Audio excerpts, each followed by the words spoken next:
Hindi lang mga turista ang pabalik-balik sa Dingalan Aurora, kundi pati mga deboto dahil sa isang view deck na may grotto.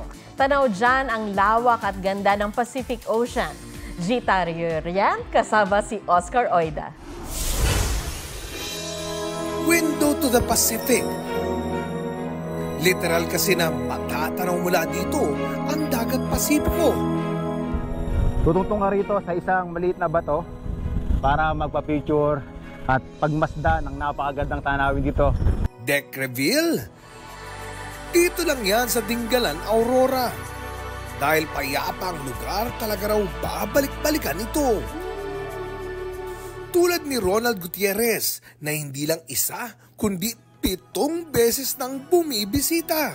Masasabi ko na talagang sobrang sarap magmotor sa ruta na to, no? Magbabiyahe tayo siguro more or less mga 4 hours. Talagang breathtaking yung mga tanawin.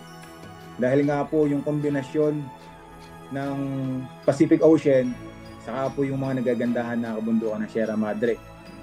May kaunting lakaran at trekking papunta sa view deck. Pero tiyak na makakaya ka ng maluwag sa napaka-relaxing na tanawin.